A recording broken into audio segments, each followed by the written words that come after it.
บายดีนะเมื่อนี้มาสวนมะพร้าวแม่พุทธมื้อนี้ก็เป็นมื้อวันอาทิตย์เนาะมาเบิ่งสวนพอดีเป็นเห็ดหัวทั้งหลังบ้านกันจะแล้วละเอาสีเห็ดหัวต่อข้างหน้าเนาะมื้อนี้พอดีเป็นวันอาทิตย์สร้างเพิ่นกระพักแล้วช่วงนี้ก็ย้ำฝนมะพร้าวก็แทงจันทร์ละใกล้สิได้กินมากแล้วมะพร้าวก็ได้2 ปีกับ6 เดือนแล้วเนาะส่วนมะพร้าวแม่พุทธก็โบราณเนาะ68 ต้นนี่แหละอันนี้แทงจันทร์ละเนี่ยประมาณนี้พอดีมาเห็ดหัวโครงการหัวเป็นตัวนี้นี่ยาวประมาณ30 ปลายก็แม่นนี่แหละแต่ว่าเห็ดตัวนี้แล้วเทคานเทิงแล้วก็จะไปต่อหน้าบ้านมาเนี่ยส่วนข้าวเป็นก็สิประมาณนี้เริ่มแทงจันทร์มาละพอดีมันได้2 ปีกับ6 เดือนต้นข้าวช่วงนี้ก็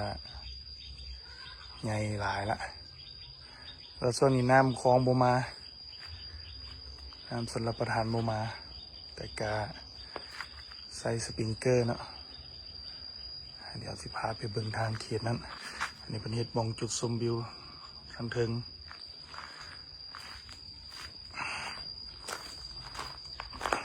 ยางหลัดนี้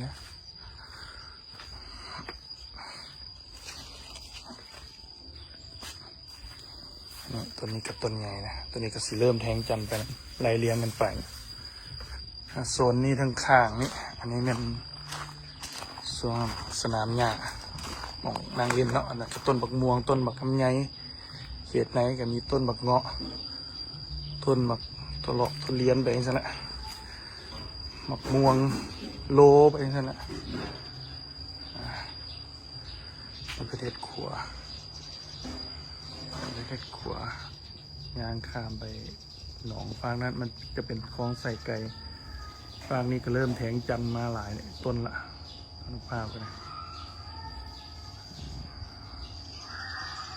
อันนี้ก็เป็นครัวลาว